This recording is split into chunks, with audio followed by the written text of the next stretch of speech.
Hi, this is Jody from mcpactions.com. Today I'm going to be showing you how to deal with some problems that might occur when you're trying to use layer masks. And I'm going to show you these. I'm going to illustrate it on a particular picture. So we've got a picture today of my daughter Ellie, and we're going to go ahead and I'm going to make an adjustment layer. Adjustment layers are wonderful because they come with built-in masks. In CS4 and above, you're going to actually have an adjustment panel.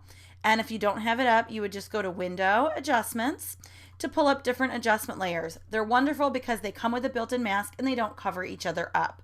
So I'm going to pull up a curve, and if you're in CS3 or below, you would just come to your layers palette and just go to curves or any other adjustment that way.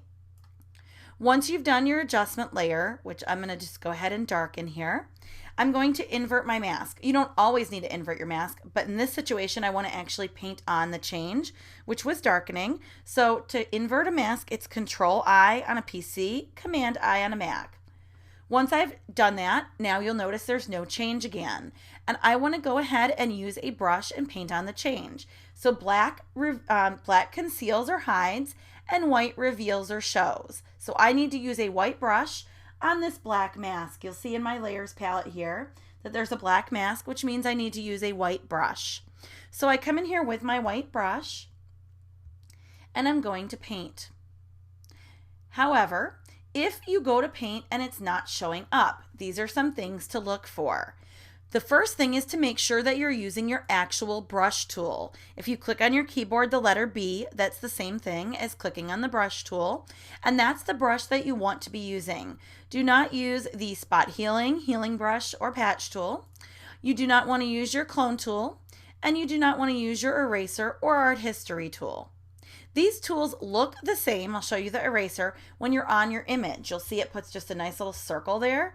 So it looks the same. So if it's not working, the first thing to do is make sure that you're on your actual brush tool.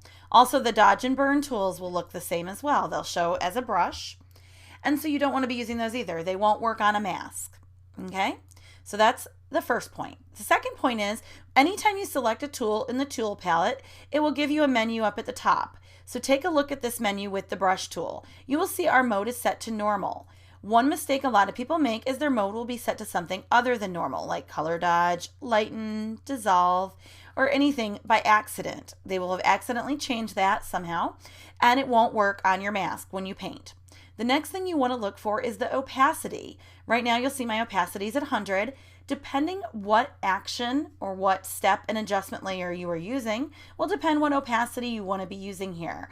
If I'm just painting something on where I know I want it at 100%, I will go ahead and use a 100% brush. If I'm using a free action like my touch of light, touch of darkness, I typically change my brush opacity down to about 30. That can vary. The flow, for me, I always keep it 100. But if both of these numbers are very low, you may not see a change on your mask. Another thing that you're going to want to look for is in your brush palette here with the swatches that you're using the correct color. You'll see right now it's got white and black. And if you're painting on a black mask to get something to happen, you need to use white because a black mask hides and you're going to be revealing it with white as your foreground color, as the top color.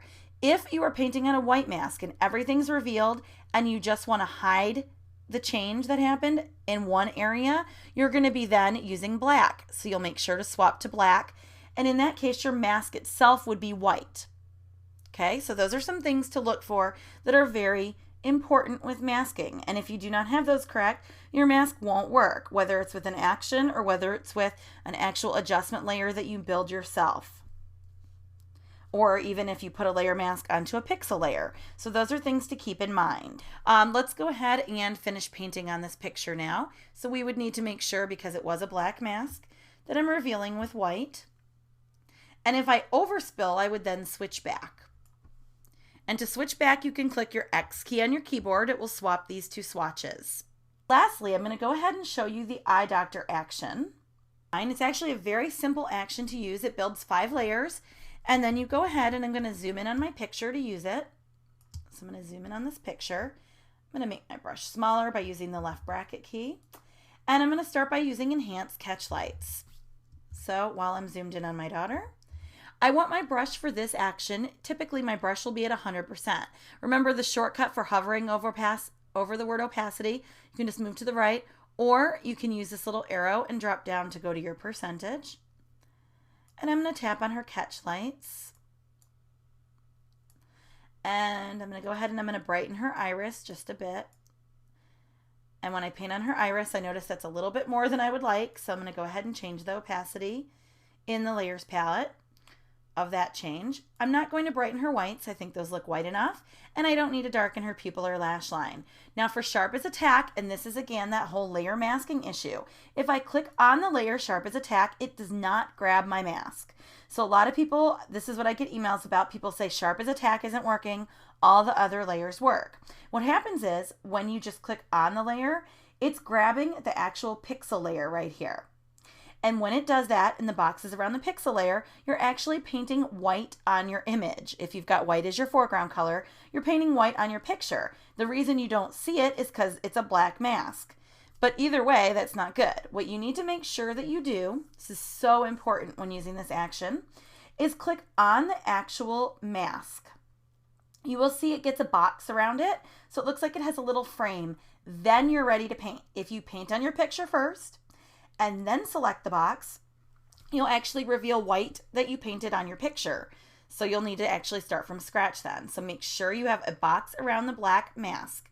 Then you can come in, and on her eyes, because they're so dark, I'm going to go ahead and I'm just going to hit the edges rather than the whole eye. And you'll see I could even trace around the edges of her iris if I wanted to, a little bit to give it some more contrast. And now we've sharpened her eye correctly, and it did work. I'll show you just that layer. See the difference? When you run certain actions, they may call upon the background layer. I'm going to simulate that right now.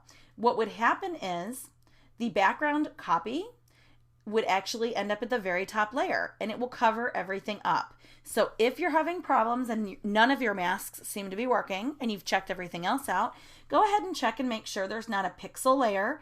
To tell if it's a pixel layer, you'll see it looks like a little photocopy in the thumbnail. If you have a pixel layer above your adjustment layers and it is set to a percent, anything higher than 1%, it's going to cover a small fraction. If it's at 100%, it's covering up your entire picture, assuming it's set to normal. So if you have a pixel layer set to normal at any percent other than 0, it will be covering up part of your picture. And at 100, it's covering everything. So watch what happens when I turn that off. You'll see all the changes were made are there. So you can make changes, but it's actually hiding it. So those are all the things I can think of at the moment that might make masking a problem for you. So check those out next time you have masking issues, and make sure to check out my curves class, my beginners boot camp, and my free videos on my website as well if you're having issues or questions with Photoshop and want to learn more. Thank you very much. This is Jody from mcpactions.com.